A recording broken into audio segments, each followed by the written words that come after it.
Hello, hello. Happy Feral Friday, and welcome to another episode of the Feral Femmes podcast. Ba-ba-bow. Lizzie, what are we talking about today? Today we are going to talk about, we were going to talk about AI. We might still touch on it a little bit, but today we're going to talk about Obsession, the movie, because I recently watched it and I basically spammed Carly's phone and was like, okay, we have to talk about this.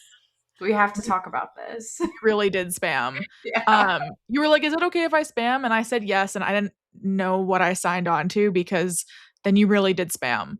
I did. A lot of thoughts, and I think it's going to be interesting to talk about. Before we get into it, though, subscribe, like, comment. What else? All of it again. Do it again. If you already did it, do it again. And then introduce us to somebody that you know that hasn't heard us yet, and then have them do it. We reached 35 subscribers on YouTube. We would love to see that number go up, up, up. This is our ninth episode, and to have 35 subscribers already, like, I know that doesn't seem like a lot, but it is. Like, to us especially, that's 30, amazing. So, 35 people. That's like more friends than either of us yeah, have. literally. That might be more people than I know and like. No, it's definitely more people than I know and like. But yeah, subscribe to us. Hit the subscribe button on YouTube, If you've Spotify, already or if you've already subscribed, unsubscribe and then subscribe again, and then yeah. give us a 5-star rating on Spotify and Apple. Yeah, that would be lovely. Some more good reviews would be great. We would greatly appreciate that. Amazing intro. So let's get into it. So Lizzie watched Obsession. I have watched it actually like 3 times now. I saw it in theaters the second week. So I didn't see it opening weekend, but I saw it the second weekend and then watched it again. We went back to the theater to watch it a second time. And then it just came out on Peacock for free, so we watched it at home.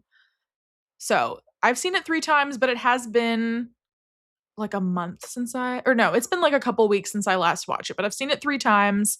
I wrote a piece on my own personal Substack about it. I really, really love the film. And then Lizzie just watched it. And like you said, Lizzie, you spammed me as soon as you saw it. So we were like, Yeah. cut the cameras. We're changing the episode for our next recording. We're going to talk about Obsession. And I think that there's a lot to talk about. And I think that it fits the theme of our show because there has been a discourse online about the man in the film, Yeah. and it's in the tagline misandry. So we're going to talk about the man in the film. We're going to talk about Bear, and we're going to talk about some of the discourse surrounding the film. How weirdly poetic, almost badly poetic, is it that his name is Bear, by the way, when all women would choose the bear? We would not choose this bear, though. That was 100% on purpose. That was a Oh, hundred yeah. percent on purpose. Oh, yeah. We could He's a even do like, mastermind. yeah, Like, we could do an entire episode just on like Curry Barker and his history on YouTube. There's definitely been conversations about both him and Kane Parsons. We're seeing these two young people in their 20s. There's been so many jokes about like, I can't believe Kane Parsons is only 20 and he did this film, and people making jokes about how every single article when the film came out, when Backrooms came out, was like, Kane Parsons is a baby. We cannot believe this is his 90th film. Anyway, it was like I digress. Anyway, two very, very young filmmakers on the scene who, I mean, now are like being talked about by Spielberg. I think there was a clip where yeah. like Spielberg said that he watched the film and loved it. And anyway, Which is yeah, crazy. crazy. And I think it's also crazy the budget that Obsession had. I mean, under $1 million is Yeah. insane for a movie that has grossed this much. Yeah, and it lives rent free in my brain. I know I just watched it, I think almost a week ago, like today. Either a Yeah. week ago or yeah, like six or 7 days ago, whatever. I am obsessed. So I didn't get to see it in theaters. I really, really wanted to, just never got the time, a lot going on and all that. I ended up watching it on a website, like we rented it or something. So I had seen a lot online about it already. And there's not really spoilers. Like there's nothing to really spoil about the movie or anything like that. So I wasn't like upset to see all the things that I saw. It was interesting to see so much discourse about is Bear the villain before I actually watched it. Mm. Do you So think then that influenced your watching? I don't think so at all. I think that I mean, just the general tone of the movie anyway. Like I still, even knowing all that, like I like to play devil's advocate. You know that I like to like You do. be in the middle. Like well, I don't like to be in the middle, but like I like to be very like even about everything, whatever. Yeah, there was a Kendall Landreth did a sketch once. I think I sent it to you. Maybe I didn't or I wanted to, but she does a sketch that's like um what every straight white dude sounds like when they come into your home. And there's like a part where she's like, stocks, stocks, stocks. And then she sits back and goes, devil's advocate. You But it, did. I'm pretty sure you did because when I saw that, I was like, "That's me." I was going to say, it is, I think, the straightest thing you do, the straightest white dude thing that you do is devil's advocate. Devil's advocate. I like to do it. So I mean, of course, I went into starting to watch the movie with knowledge of like all this discourse or whatever, but I wanted to see for myself too because what if I was on the other side of thinking, no, I resounding like it didn't influence my opinion at all. Yeah. I think you'd have to be blind personally uh, to think that he was a good guy. So Yeah. And I guess we should say before we really get into like the meat of the film, I just realized we should give a spoiler alert. oh yeah. We're going to be talking about the film for this entire episode, so I would say now is a good part to stop. If you'd like to pause and go watch the film, it is free on Peacock right now. Not sponsored. We're not sponsored by Curry Barker, The Film Obsession, or Peacock, but if any of you would like to, hi. We'll do a lot of things for Yeah. money. We yeah. Uh yeah. I would do a lot of things for a Klondike bar, so imagine all the things that I would do for money. My Anyway. God, that's such a I don't want to call that a dated reference, but I guess that is now. It is. It really is. Like are Klondike bars even a thing anymore? They are. Although I think, did I just see something about I was just reading an article. This is like such a we're like the train's going off the rails already. But I just was reading an article the other day about certain products that cannot call themselves ice cream, but they have to call themselves like non-dairy products or like because there's not actually Oh. cream in them anymore. Anyway, I don't know if Klondike bars are on the list. Klondike bars, Klondike's gonna sue us. You could sponsor us instead. Um, but anyway, yeah. Spoiler alert, not sponsored by anyone. What were we saying? Yeah, obsession. So what you're talking about as far as like social media discourse, if you are not on social media or didn't watch it before the film, um, I did wonder if it influenced your viewing because pretty quickly online after I saw the film, my feed started becoming very obsession related and people talking about who like the bad guy in the film is. I think people are inclined to view things as black and white. Yeah. And I do It's think that this issue is kind of black and white in the film. But it was interesting to see. It kind of became a litmus test for yeah. people who they saw as the villain in the film and if they wanted to let Bear off the hook. I agree. I agree. Um, I mean, before I saw the movie, even now, honestly, there's so much about it going around. Um, I can't rep it enough before I also get more into it, my feelings on it, and what I saw on social media before I saw it and after. I highly recommend watching Obsession, and I don't often highly recommend movies. I'm not a big horror girly. I do like this kind of horror, borderline almost not because of the creepy moments. Like I still think about them and I'm like, oh fuck, I need a nightlight. Which It was almost like a slasher. almost, It was yeah, kind of slashery at the end. yeah. Well, yeah, it really was. I mean, we'll get there, but the way that my jaw just dropped during a lot of those scenes, like Mhm. Yeah. master cinematography, like amazing everything. I cannot rep it enough. But definitely a lot of discourse on social media. Even before I watched it, it was, is Bear a bad guy, or is he just lonely and insecure? Is Nikki the bad guy? And I remember seeing some posts like Wild. talking about, is Nikki the bad guy? And when I was watching the movie, I was like, did these people watch the same movie I just watched? Because how? How? In what plane, on what planet could she have ever even been a bad guy? Because her autonomy got completely stripped. Yeah, Like, I was gonna say like you could write an essay on how the film was like a metaphor for how men view women and their autonomy. And mhm. I mean, you could I just it immediately I like wanted to go to school and write an essay about it. Yeah. It was just it was so much. I don't want to sound like a pretentious. Oh my god, it was so much more than a movie. It was cinema. It No, was by so all much more means. than a movie. This is what this episode is about, though. I mean, it really was so much more than a movie. It's a message. It's a lot Yeah. of messages, really. Like, if you think about it, it's a lot of messages. And Yeah. I I love how much it's getting people to talk, though, because it's also making some of those men that are like, oh no, he's just insecure, or men and women. There are also some women that are saying, oh, he's just an insecure guy, whatever, blah, blah, blah. I mean, it's making them stop and think about it, because it's Yeah. like, no, he wasn't just innocent. Like, sure, we can get into it. Like, he made the wish. He didn't know the one wish willow was going to work. So, in that regard, it was harmless. But when it did work, and the second he knew it worked, and he just turned a blind eye and still lived his life letting Nikki be like, it was his obsession, but letting Nikki be so in love with him or whatever, um, he was automatically a bad guy. And Like, I it was think automatically bad after that.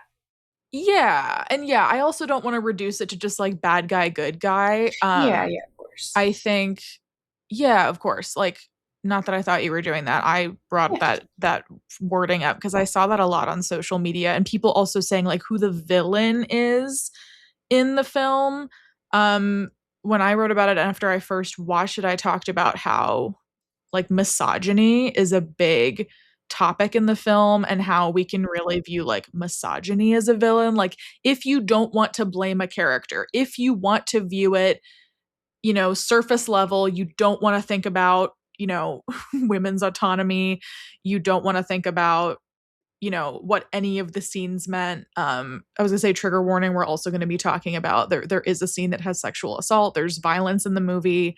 yeah, This is definitely not your episode if those are sensitive topics because we are going to talk about those. But if you look at it surface level, you don't want to call anyone the bad guy.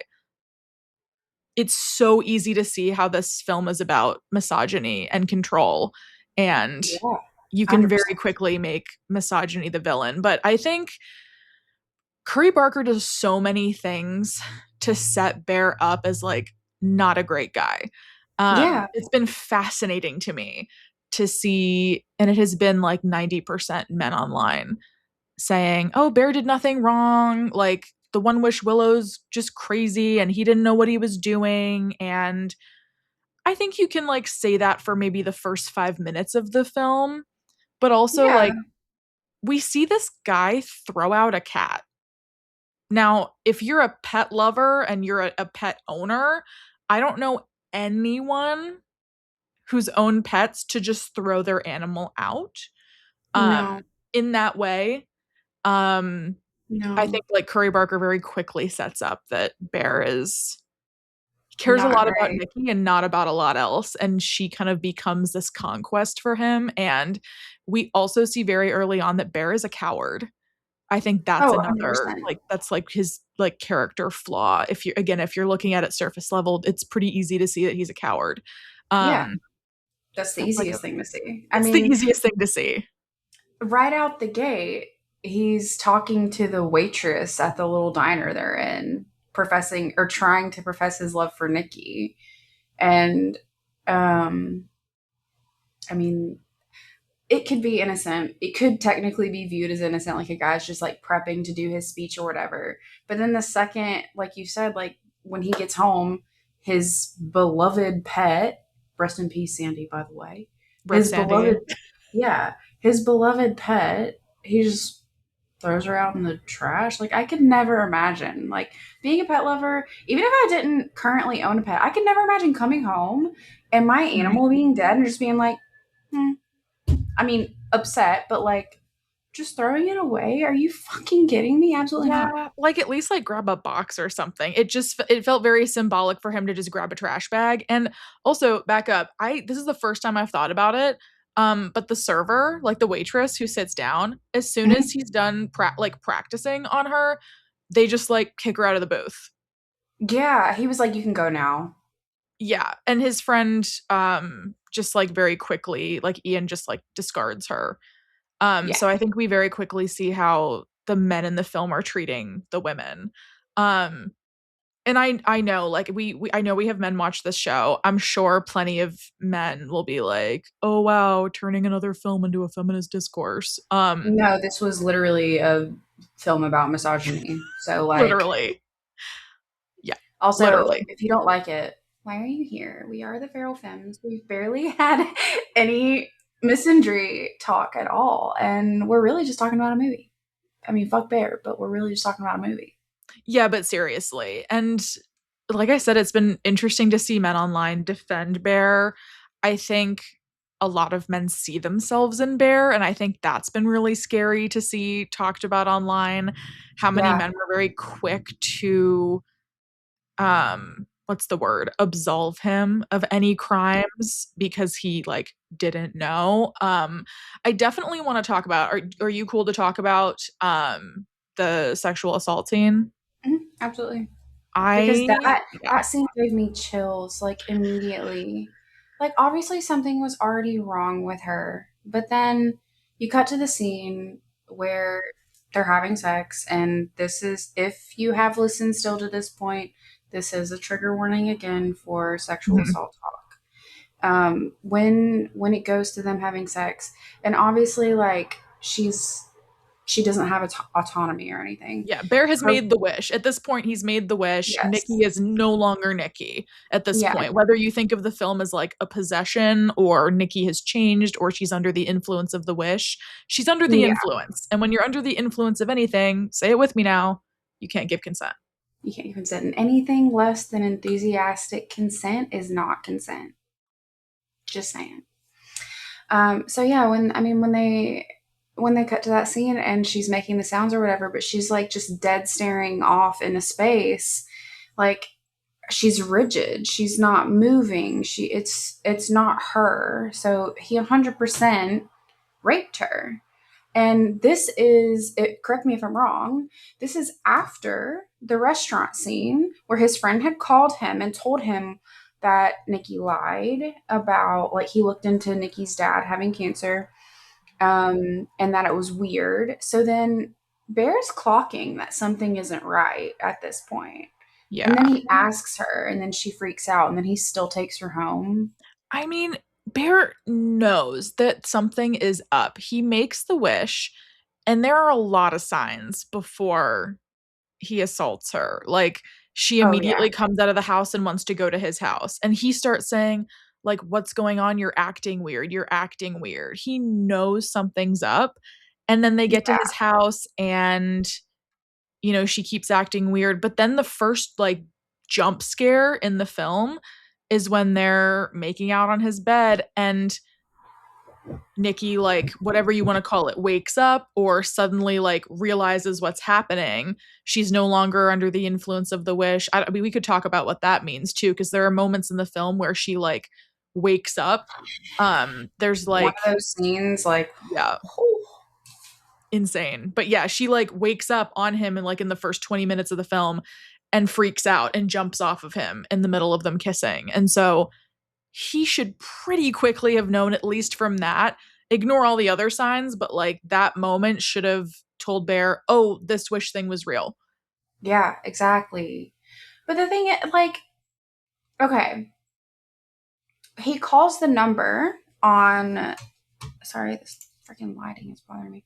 He calls the number on the back of the One Wish Willow, right? He calls the customer service number because obviously some fucking weird shit's happening and he knows that the wish is real at this point. He obviously knows that it's real. He calls the number and he says he still would have made the wish, just worded it a little different. Oh So yeah, he asks if he can change it. He's like, no, no, no, I don't want to cancel the wish. If I I could just just want to like, change it yeah. So he's still in that moment, knowing that Nikki's not herself. He still wishes for her to be under the influence of this thing. because he is selfish and he's selfish and he's lonely and he still wants her. But then like does it's not, I mean, I don't know, he's obsessed with her. It's not called obsession because Nikki's obsessed with him because of the wish. It's called obsession because he was so obsessed with Nikki that he made this wish. Yeah. And thus all the bad shit happens. All the bad shit happens. All the bad shit happens. And they have like this montage. I believe it's when he rapes her in this montage of them like living life like Mm-hmm. happily, big air quotes, together, but you kind of see them. I mean, I don't even want to call it like a falling in love montage because it's not, but you get like a falling That's in the love vibe it with would go. montage. Yeah, yeah. You get that montage and they're at work and you start seeing her like kind of blurred in the background staring at Bear all the time. It starts to get creepy then. And then in his lunchbox, spoiler alert, she cooks the cat. Spoiler alert, she cooks the cat. But on top of the sandwich is a picture of her that's a Polaroid and it says "not me" Not on it. me. One of Because the few times she says it's not me in the film. mhm. Yep, she says it's not me because she had you written under Bear and then not me written under her. Mm-hmm. And then it pans to their friend. It pans to her and it says, "What is this?" Or she says, "What does this mean? What's the verdict on Cat?" And then Bear is throwing up, Yeah, saying it's an disgusted. inside joke because he says everything's an inside joke when he thinks that when something weird comes up. He's like, "Oh, it's just an inside joke," which is just him explaining away the weird behavior that everybody is seeing, Yeah. which is insane. And then he goes home. And this is one of the prime scenes because before he left for work, and she pees on herself in the scene, and then he That's comes back, right. and she's standing there, and she's got like vomit and sweat and Yeah. Almost like she can't do every anything without him. literally because she has no autonomy, and that was, I mean, like I already knew at that point in time that she didn't have autonomy because of like from the very first time that she jumped away from him in the fucking car, and it was like, oh god, I was like, oh shit, okay. Like I'm getting spooked out like right now, like talking about this Hmm. movie. But like, so it's like she literally can't do anything unless he's around. Pretty much, like she can't function. Um, but then she goes into the shower. She like snaps out of it. She goes in the shower. She's like, "Oh baby, I'll clean myself up. I'm sorry this happened."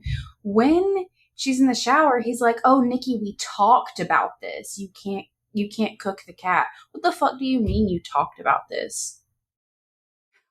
Yeah, but he was like trying to get her to stop acting weird. Throughout the whole film, he never addresses his own behavior. He constantly tries to change Nikki and see if he can like change parts of the wish or influence her to act differently. There's the really gory scene when they're at the party Oh and my days. she That yeah, scene. that scene was crazy. There's that scene and then the scene where she's asleep, but then like real Nikki talks. And I definitely want to talk about those two scenes because they're at the party and she, I guess I'm going to call it like wakes up in her body. That one Um, was violent. Violent. And she like breaks a beer bottle and starts hitting herself, stabbing herself in the eye, saying, "It's not me, it's not me."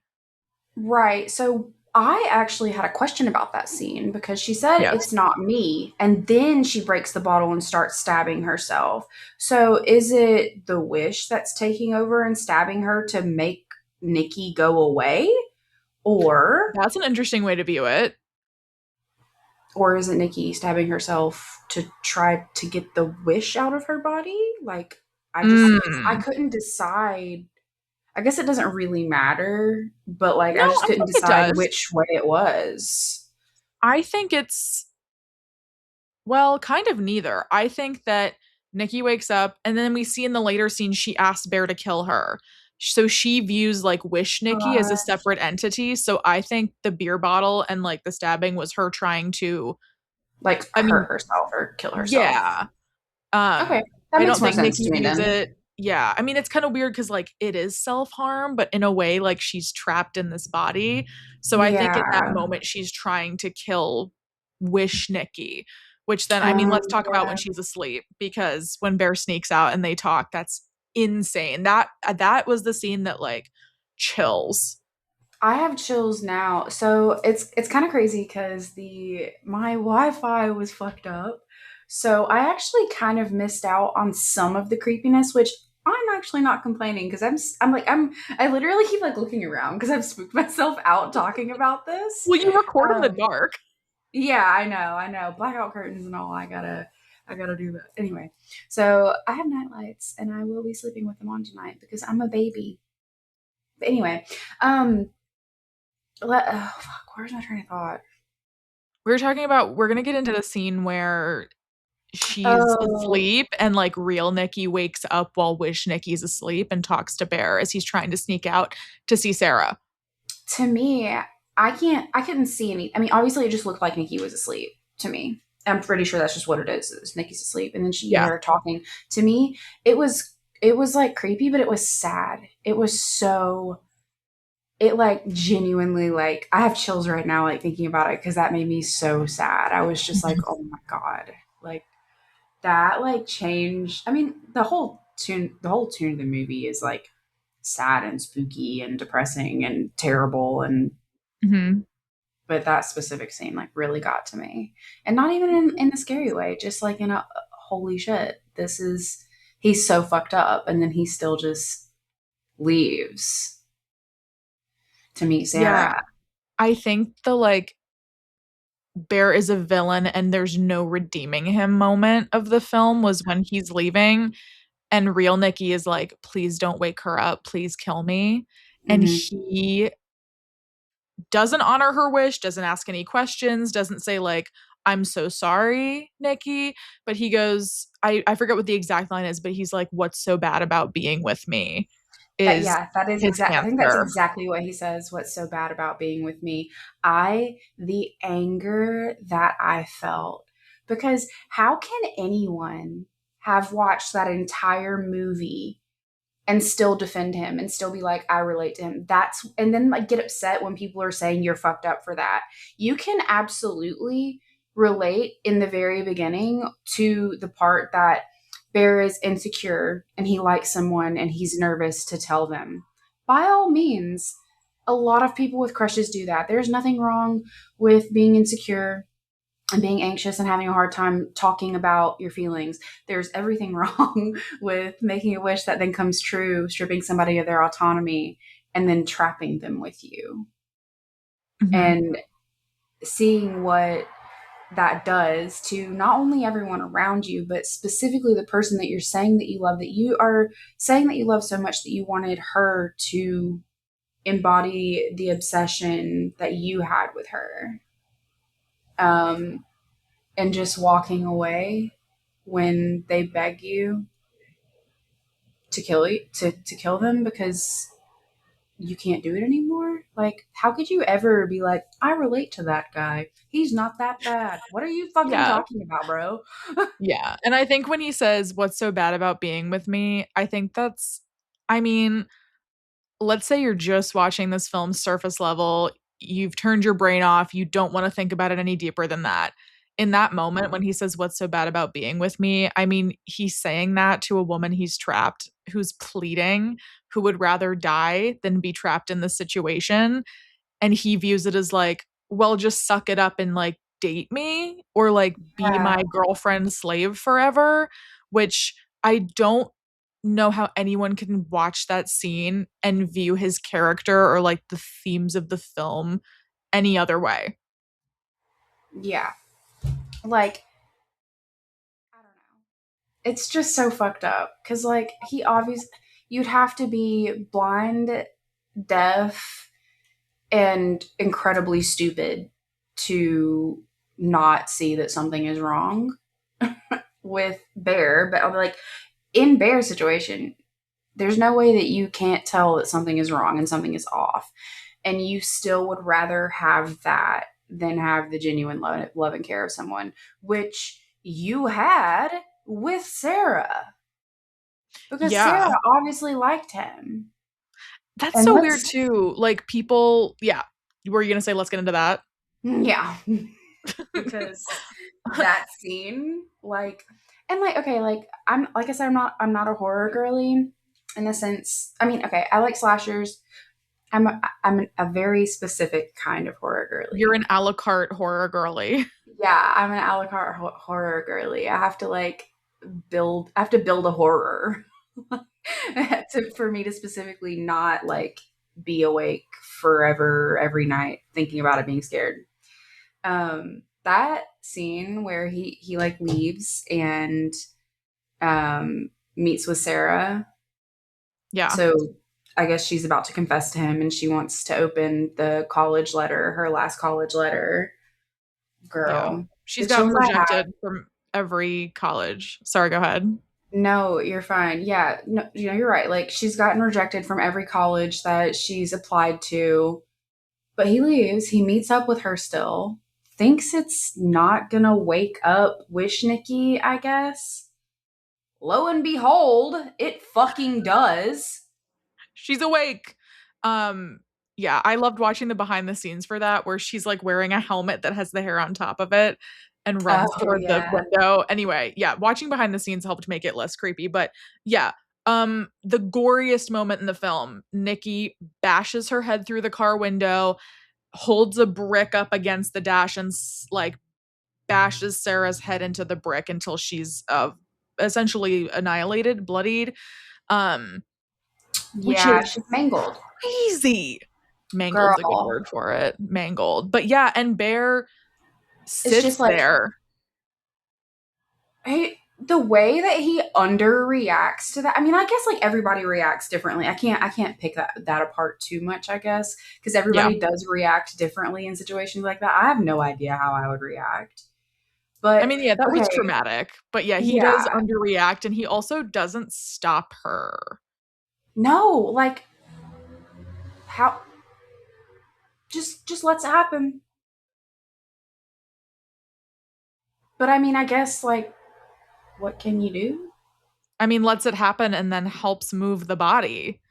Yeah, it just is like, "Oh, sorry you had to see that, baby. Let's clean this up though." And then they don't actually clean it up. He thought, "Oh yeah, I'm going to leave this body now with this version of Nikki, and it's going to go well. She's definitely going to take care of it for me." Yeah. And then No, I mean she didn't do yeah. that. And then we get back to the house and Nikki I mean the end I saw somebody compare the ending to like a Romeo and Juliet, which I thought was a very interesting comparison. Um Huh.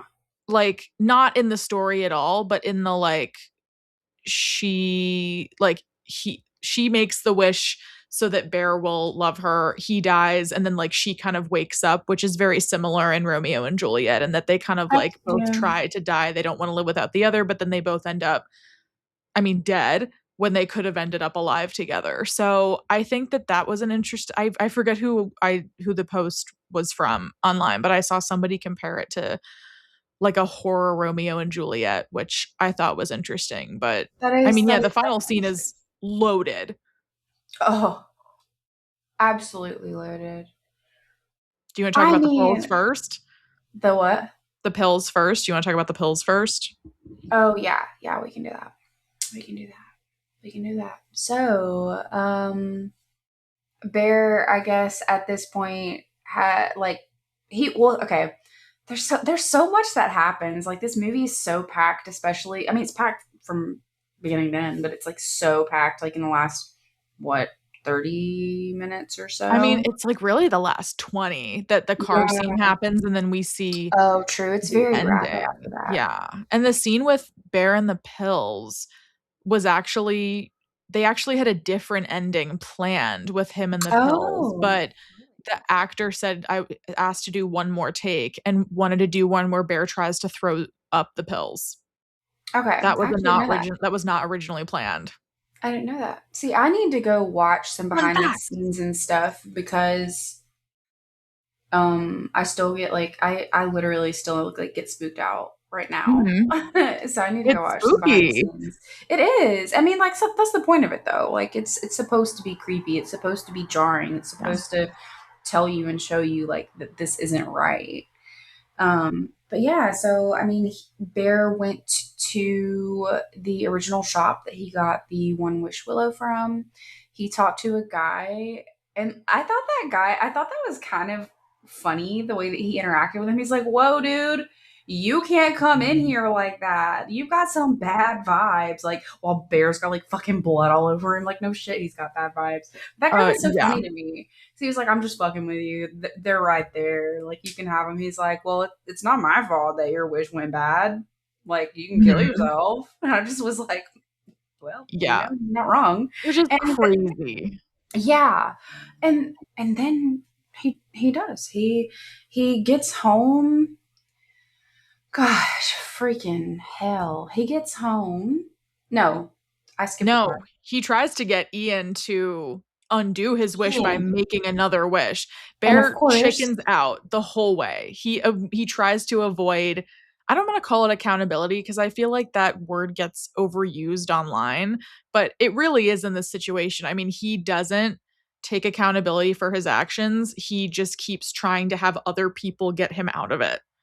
yeah. And like, the last ditch effort is him taking accountability or whatever.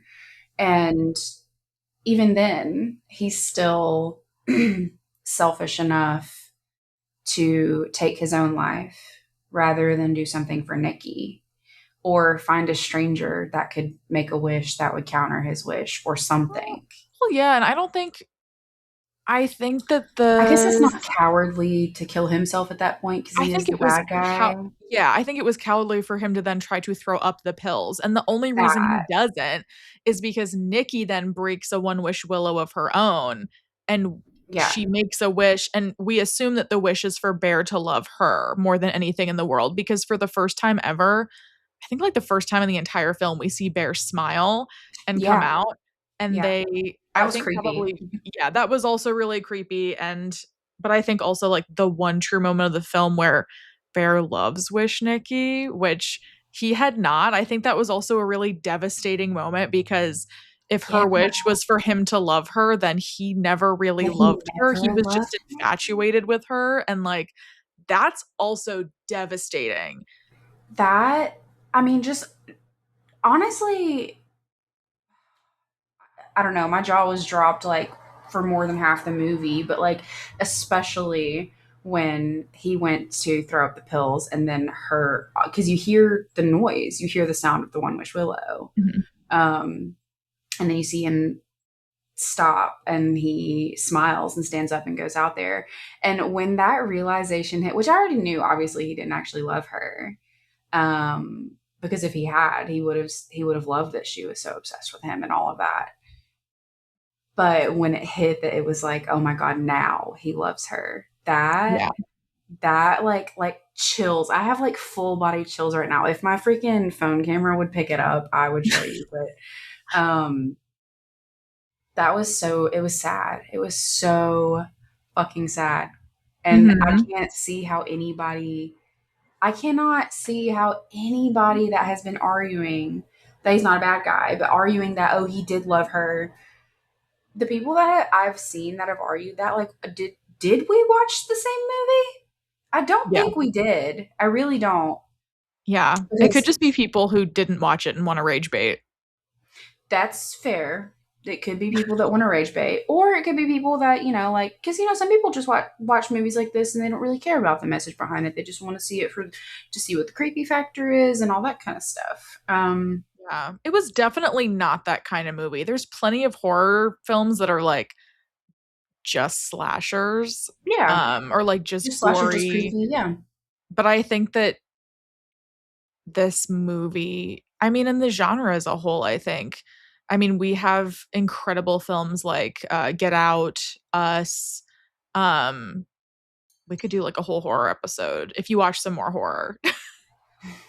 I mean, I've watched a lot of slashers and I like have not gory watched as movies. many And slashers. I go okay, for the I ones that are love a like, slasher. yeah, I've been watching a lot of the like, oh, Sinners was also incredible. I haven't seen it. We should definitely do like a horror movie or horror theme, especially the closer we get to Halloween.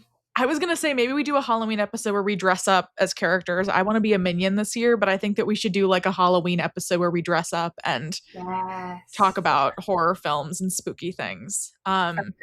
But anyway, we get to the end of the film. He's trying to throw up the pills he just took. He's trying to overdose on medication. He's trying to kill himself, and she makes the wish.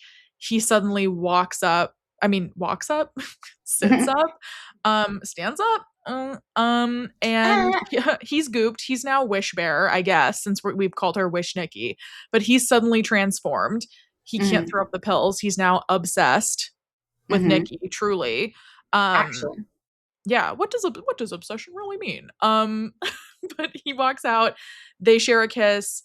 Let's also talk, I mean, I also forgot to mention that she puts on Sarah's bloody clothes and uses like a Sharpie to draw on Sarah's tattoos so that she will be more appealing to Bear, which also devastating. But Yep. then, I mean, cut to the end of the film, I mean, he took all these pills, he does overdose, Yep. and he's like dead in Nikki's lap. And the moment that everyone's been waiting for, we've seen these glimpses of real Nikki waking up in her body, and finally real Nikki wakes up because the only way to end the wish is for one of them to die. Yeah. But she wakes up, and of course she's horrified. She's Yeah. surrounded by her dead friends. And my immediate thought the first time I watched the movie, the first thing I thought was, huh, and there she is. She's going to have to clean up Bear's mess. Bear gets out of it. For the last time, he gets out of any consequences. And Yeah. there's a woman having to clean up his mess and take accountability for his action. Yeah. Even in death, Yep. he doesn't take any responsibility. Yeah.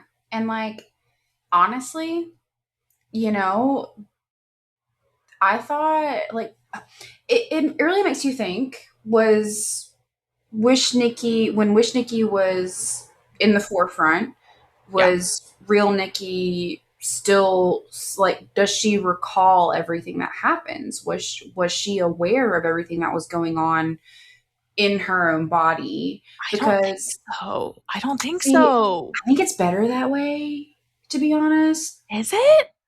I don't know. Like, I mean, I guess you would probably rather black out than remember the way that you were when you weren't you. But I I guess that's part of guess. the part that's like they want you to think. They want you to think about things. Obviously, this movie is like the deeper behind it. It's meant to make you think. Some films And are thinkers, and this film's a thinker. You have to think oh, about it. for You can't sure, watch with your definitely, I understand. I think it's like sometimes you want to read a trashy magazine and not think about something. yeah, Sometimes you want to read a book that's a romance and it's just a romance, but sometimes yeah, you want to watch something that has layers and themes and is a reflection of society. And I mean, yeah. this is a movie that I mean, this movie is not a trashy magazine. This is an important movie, I think. Oh, very important movie. I feel like it, despite the fact that she just woke up with a dead guy in the corner, a dead guy on her lap, blood all over her, a dead girl in the I kitchen. was gonna say her dead friends. Her friend Yeah, group is all dead. like every single one of them, all gone. Okay. I think just her crying and putting her feet up on the couch is an astounding reaction to what's actually going on around her, because I feel like if I came to all that, I I probably would have lost my fucking mind. So that's Yeah. what made me wonder if she was actually aware of everything that was going on when I don't Wish think Nikki was there. so. I really don't think so because she immediately, I'm gonna call it waking up, But when the Mm, wish is over and real Nikki is back, I mean, she sees that there's a gun in her hand and she like immediately drops it. that's true. And she looks down and is like shocked to see Bear there. And she looks in the corner, sees Ian, like I think we see her seeing what happened. And I mean, she's woken up at other points True. of the film. And so I Really been think scared and screaming or something. So yeah. I guess I think you're right. And the last time we like see her like wake up for all intents and purposes, like wake up in her Mm. body, she's asking Bear to kill her. So for her to then the next time she wakes up see her three dead friends, I Yeah, think I definitely don't think she was aware of what was happening. I think she was only aware in those moments. And I think that's what made those moments jump scares, her coming into her body and yeah, seeing what had yeah. That's happened. fair. I will say, like, no matter what kind of movie it is, jump scares get me like really hard, like Oh to the yeah. point where, I mean, we could be sitting in a room next to each other in silence, and you can suddenly be like, and it'll get me like every single time. Like I'm such a baby when it comes to jump Mhm. scares, and Yeah. I mean the score in the movie too, like just like fucking brilliant movie, point blank, It brilliant was really movie, good, yeah. They like didn't really use, really like, good. suspenseful music. I don't think any of the jump scares were cheap. Sometimes I think in a movie, a jump scare is kinda cheap. Like, I just watched Oh, for Hereditary the sure. other day, Mm, and Hereditary is such a right. silly horror. Some people love it.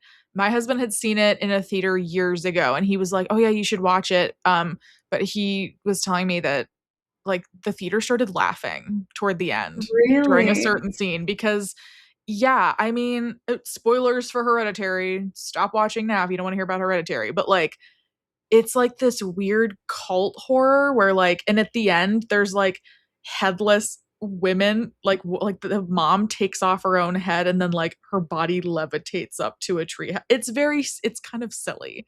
Um Very campy, you could it say, probably. not even like campy, it's just some movies feel like horror for the sake of horror, and I can only get into horror movies where there's a purpose. Like I Yeah, felt like that's fair.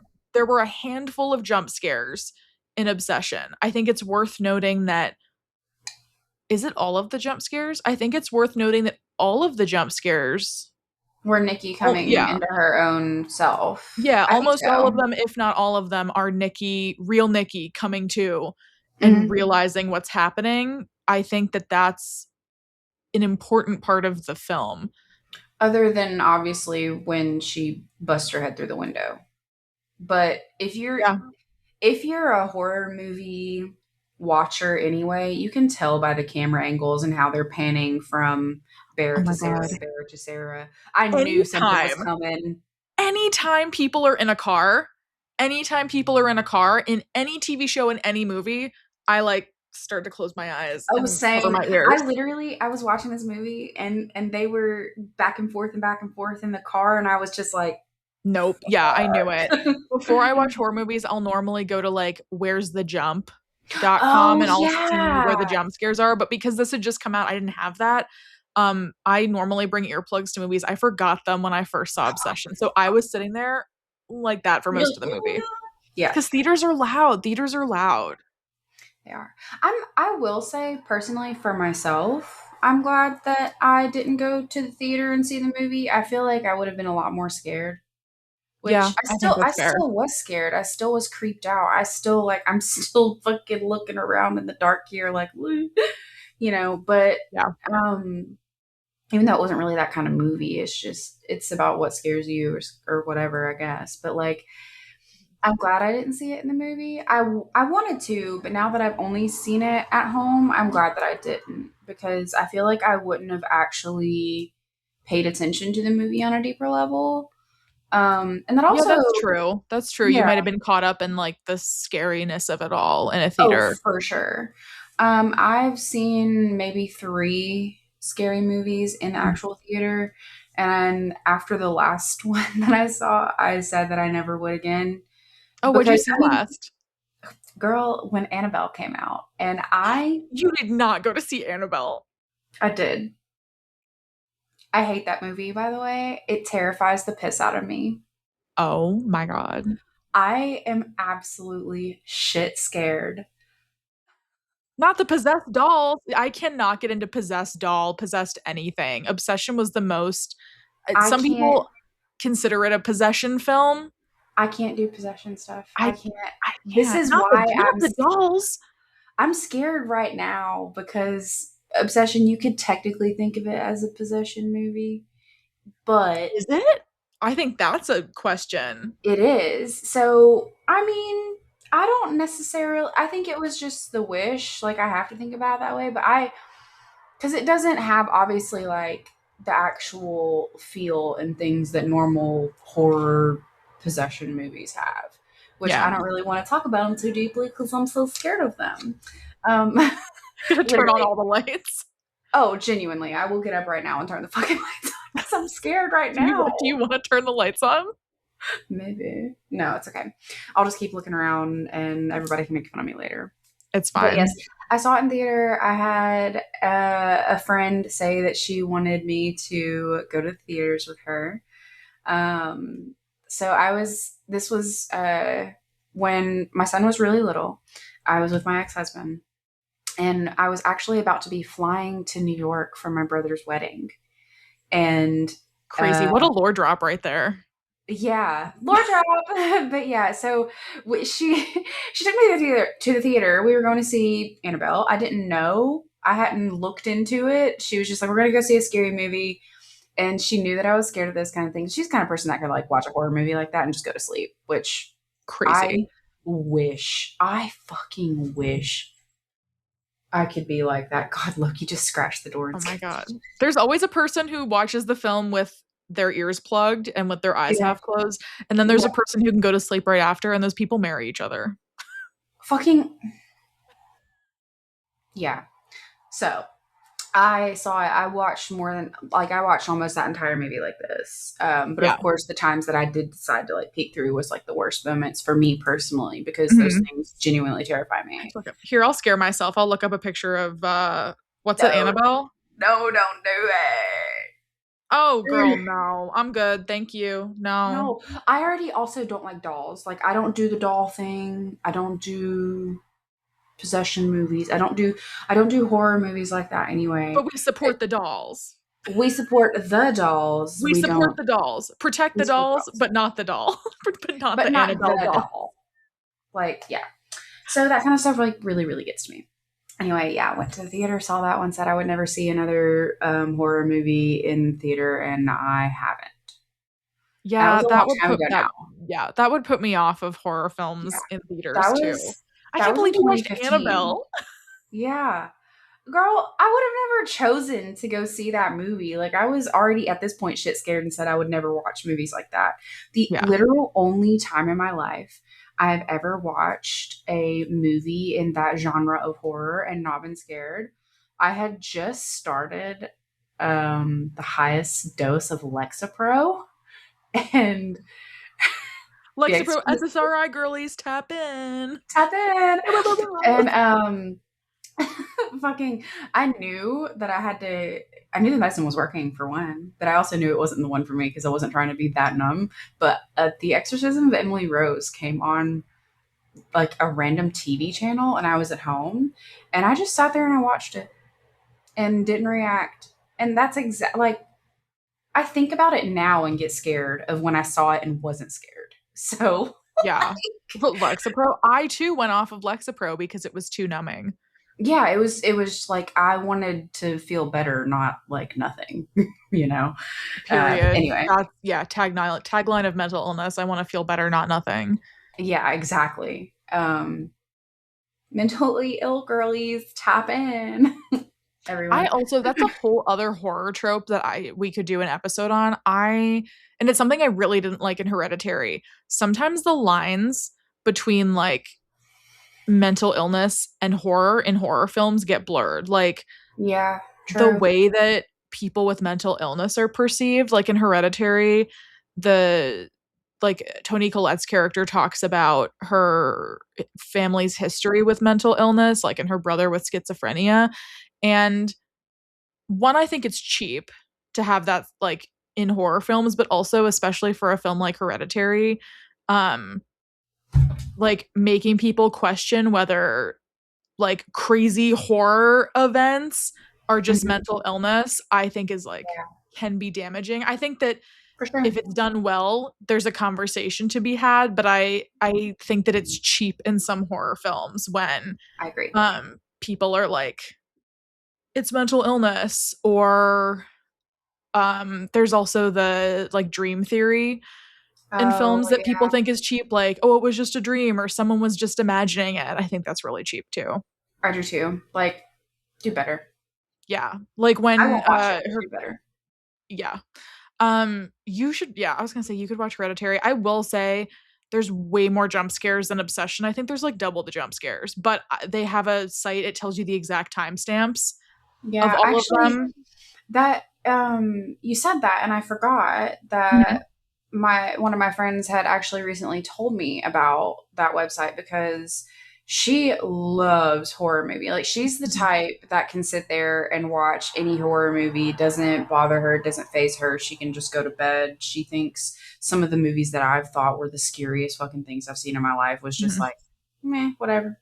She was bored Meh, or like went whatever. to sleep. And I'm like, girl, that traumatized me. I think about that to this day, and I'm like, I need to sage my house. And she's like, I just went to sleep after. Still But yeah, waving so around sage, Palo Santo, whatever the people do. literally. And her husband is absolutely terrified of horror movies, Mhm. which so your trope thing was absolutely correct. Um, they marry each other. Yeah, Yeah, so they do. Or become best friends. that too. Um, God, she told me about the website, and I was like, oh shit, that's a good idea for me because there are some horror movies that I could watch probably, but it's a big jump scare factor for me. And like with my anxiety and also like my pot stuff, if my Oh, anxiety like true. sets off my tachycardia, it can be like a never ending cycle of it's just bad. It's not a good time for me. So I was like, hey, that's a good idea, actually. So I'm glad you said that and reminded me of it because I actually had forgotten. So, Yeah. It also sometimes helps me. Um, I mean, I don't like consuming media by looking at my phone. I did not look at my phone while I watched Obsession, but there are some I need TV shows, like sometimes like looking at my phone after a horror film will help me. Like if I put on like old episodes of The Office or something and yeah. like play like a puzzle game on my phone, that helps kind of like reset my brain. But yeah, I cannot watch a horror movie too late. I've been getting more into them lately. I like several years ago was like a no horror ever person. Mm. But I think the first one I sat down and watched with my husband in our living room, did not go to theaters, but we watched Get Out, and that got me very into horror. Okay. I actually haven't seen it because I essentially you can think about me as a absolutely no horror person, which is kind of crazy because like it's I don't know how to describe it because like I feel like I've gotten more scared of things the older I've gotten, which you'd think it would be the opposite way. But Mhm. things like affect me so much more now. Like when I'm afraid of something, like it affects like my whole nervous system. I think that has to do with the pods too, but I'm not gonna make this about that. But Well, like, no, I think that's valid. I mean, we have different life experiences. That's something that my mom's talked about. Like, it's hard for her to watch certain genres of things. She said since yeah. having kids. Um, since you're a parent, did have you struggled to watch any certain type of media or like genre since becoming a parent? Um so it's kind of difficult because like I actually don't really I don't really consume a lot of media as it is. I mean, I think Mhm. I have binging phases every now and then, definitely not like I used to. I will say I used to like drama, like sad drama movies. Mhm. I can't watch anything to do with like children dying anymore because I just like think about it so much and then I get so wrapped up in the feeling. I get so uh, I just like imagine it happening in my life and then I feel like sad and scared and I just don't do it to myself Mhm. anymore. And it's Yeah. that's the same reason why I can't watch a lot of horror movies because then I have an overactive imagination and I think about those things happening to me, and then Mhm. it absolutely shit scares me. Which I think obviously I think that's the whole purpose, like behind the horror movies, to scare you, is like put yourself in this position, be afraid, whatever. Yeah. But Mhm. um, yeah, I actually, despite my love for true crime and slasher type movies, I still am mostly a no horror person. Yeah. You dabble. You dabble I dabble. occasionally.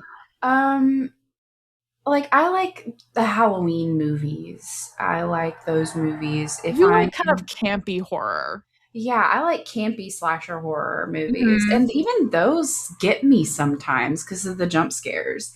And it's Yeah. so like the point, I know that like I've kind of gone off the rails a little bit, whatever, but No, like, continue. The train's left the station. It's on a different track now, and that's fine. and that's fine. Um, so when it comes to horror, where was I going with this? We were talking about campy horror, types of media you can consume now.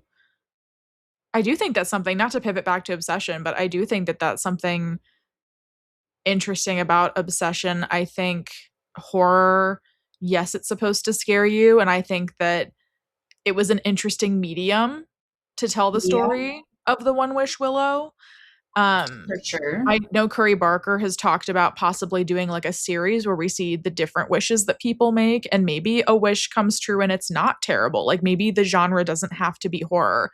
But I think it was That's an true. interesting way to tell a story of misogyny in that genre. I think it was I agree. a very interesting creative choice. And I think it's supposed to force people to evaluate their own autonomy and to think about, I mean, I guess the movie's so much more than a movie. But to It think about choices is. that we make, and I I forgot agree where I was though. going with Like that, but yeah, like it's bigger than yeah. horror. I mean, as someone who is pretty avidly not a horror movie or horror anything, as someone who's not into that genre, I still cannot recommend this movie enough. Cause Yeah. yeah, I mean like I do like some scary, and I think this was enough scary where horror fans can enjoy it to a degree, because obviously like some horror fans like all out like love all the things that I would never catch myself watching. Mhm. I still can't wreck this movie enough Yeah. because of people, despite whatever genres they do and don't like, I think you can like it, especially if you like to think about things. Oh, the point that I was going to make is I've gotten more afraid as time has gone on. Like Mm. I used to like binge true crime stuff. And you would think that it would be different, like it would be the opposite way around, like you become desensitized to stuff. I feel like because of like my central nervous system being crazy, but also I feel like I've gotten far more like empathetic as life has gone on. I used Mm. to be able to sit there and like binge watch true crime like for days on end if I was like sick or something or not busy. But now, if I watch some true crime, like if I watch some Explore With Us videos, not sponsored by Mhm. the way, would love that. But if I watch like six or something in a row, I find myself like nervous and scared and like looking behind my Mhm. doors and all this kind of stuff. And I never used to be that way, but I am now. Yeah. And yeah, I found that interesting. I I've don't know. gotten I've gotten very into horror. I definitely considered myself not a horror person, but I'm very into it now. I'm not into the campy ones. I think I'm the opposite. I think I'm more into the ones that, I don't know, what's the right word? Not to call it like an intellectual horror, but I've been much more into like the Get Out, the Sinners, like the Obsession horror. Um I can we get should behind also, these. yeah, we should also talk about Backrooms. You haven't seen that yet, have you? Mm-mm. That's a good one. That's not like horror, but more suspense. I do like It's a little suspense. campy. It's a little campy. Okay. There's a very tall pirate. I think it's a campy. I'm sold already, actually. There's a tall pirate. Yeah. Not in like a hot way. Definitely Yeah, not. I would assume not if we're No, talking. no spoilers. No What spoilers, but I he's was gonna not say, hot. the no spoilers for the backrooms is tall pirate in parentheses not sexy. Um and very, very big house, lots of rooms. All right. The most distilled no spoiler of backroom. I love that. I'm going to eventually now watch this movie, probably maybe soon, and come back to you and be like, what the fuck? Speaking of oh my god, wait. I said tall pirate, not sexy, and it made me think of the trailer for Wicker that came out. Have we talked about this on the podcast? Because we talked about No, we no, haven't. we talked about it on FaceTime the other day. We need to Yeah, talk about it. This I feel like we should end with a discussion about Wicker. I agree.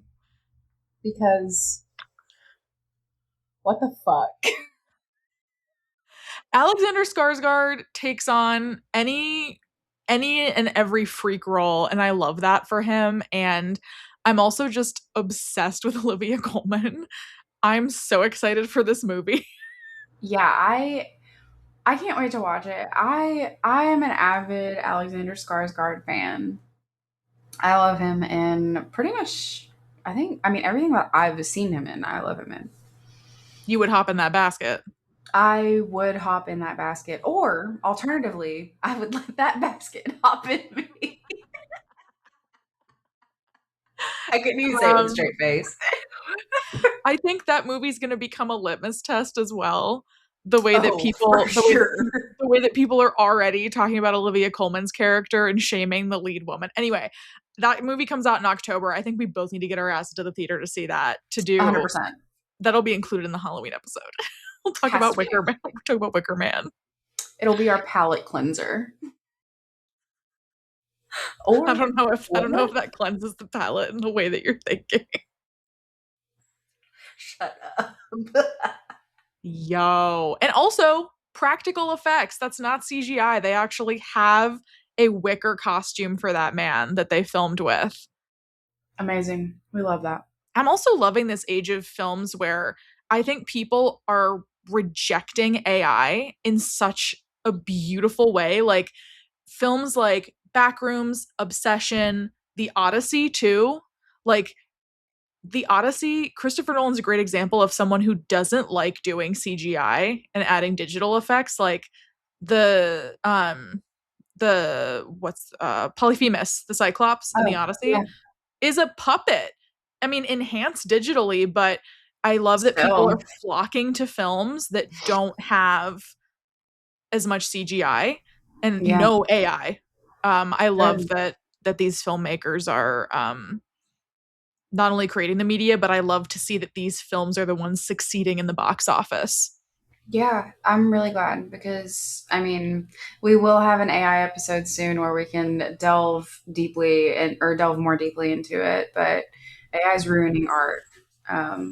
AI is not art. So AI is not. We posted that on our Feral Femmes podcast threads account, and boy, did we get exclusively men commenting about AI. I want to shout out this one comment. Somebody said that, well, not everybody likes or understood Van Gogh, so you can't say AI isn't art. By the way, first of all, false equivalency. Second of all, the dumbest thing I think I've ever heard about AI I is think like, I just lost a few brain cells listening to yeah, you the, repeat the comment. the guy was like, like some people, like people don't think, not everyone thinks that Van Gogh's art, so my AI is art, even though you're talking about it. AI is not art, FYI. For anybody listening, AI is not art, and that's my hot take. I don't even think that's a hot take at this point, It's not. honestly. And that's fine. That's fine. We will have a whole episode about it. Um, Yeah. that reminded me of our hot take segment, which frankly, our episodes have just turned into long hot takes. Although I don't think our take on Obsession was very hot. I think, I think it'd be hot if yeah, we disagreed on something, but like, yeah, well, obsession is a hot topic right now, as it should be. It is an amazing movie. Um, there's still so much discourse online about it, but I think that we are not in the realm of hot take with how we feel about the film and Bear, which Yeah. leads us to the actual, I think we've already kind of answered it, but to the finishing like question Yeah. about obsession, even though we've kind of like derailed a little bit. Is Bear the villain?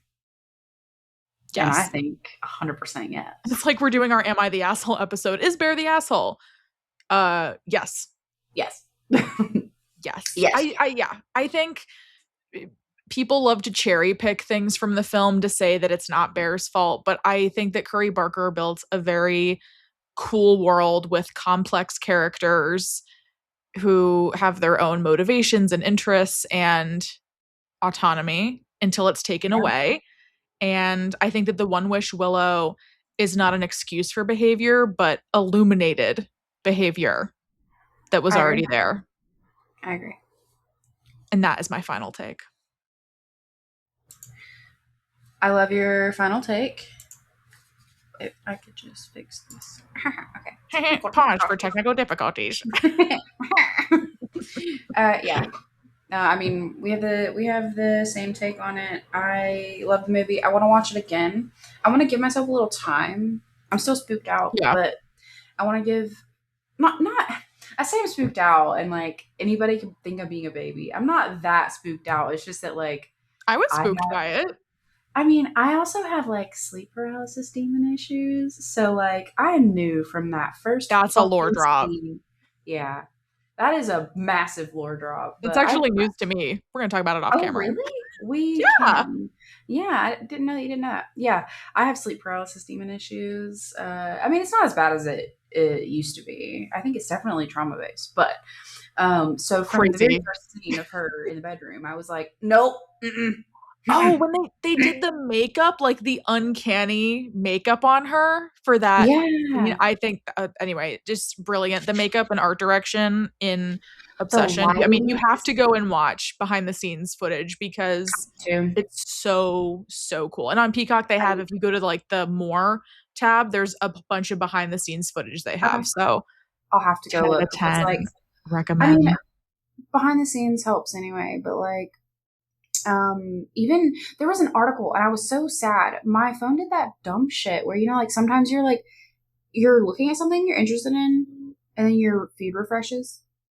Oh, I hate that. And it did it before I could click on the article, and I guess I could just look for the article, but it was like talking about the lighting in Obsession. Yeah. Brilliant lighting, brilliant use of lighting and shadows and everything. I mean, honestly, just an amazing movie.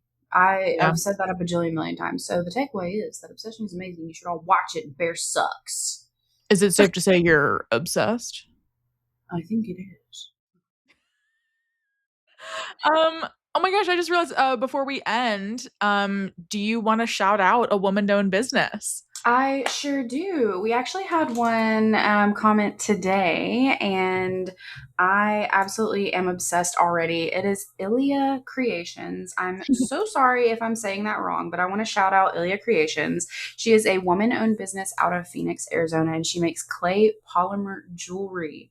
Lots of cute stuff. I think her website is ilyacreations.shop. You can check her out there. Woman-owned. Creative like clay polymer jewelry business. Absolutely love it. She's got some really cute stuff. Like there's ones that I can literally see right here or just on her front page of her threads that she has pinned, and it's these crescent moons with like these cute little like crystals that are dangly. They're gorge. Do you want me to hold it up? I was gonna say yes. on theme, this is our latest obsession. Look at these cute earrings. Yes, I absolutely love them. I love celestial stuff. I don't know if it focused well enough, but you should definitely check her out. I love whimsical clay jewelry. I mean, you know me. I love a whimsical clay earring. So yes, I get really into it. Get into it. Get into it. Woman-owned business. Yeah, you should definitely check her out. And then also, if you are still here with us, you should hit subscribe. Subscribe to us, you guys. Here, wait. Do I have a? Oh, I'm trying to look for a sound effect. Let me see. Subscribe. I love that we did that in sync. Hell yeah. Incredible. Well, this was fun. Yeah, this was a good episode. I like this episode. I like this too. I think that we should I like when we do Am I the Assholes? I mean, those are always Yeah. fun, but I like reacting to media and current events and pop culture Yeah. too. I think this was very fun. And I think our like first kind of like we're dipping our toes into I think more like I don't know, I wouldn't call this like an intellectual episode, but I mean, it's still our intellectual like thoughts and feelings behind a movie, and yeah. I think it's fun because we're talking about media that we consume together that also just happens to be popular, and it's very on brand for us, the specific Yeah. one. So, yeah. Smart women talking about misogyny. Yes. And with that, I will say women don't owe you shit. Women don't owe you shit. Thank you so much for watching. Happy Feral Friday. We will see y'all on the next one. Bye bye. Bye.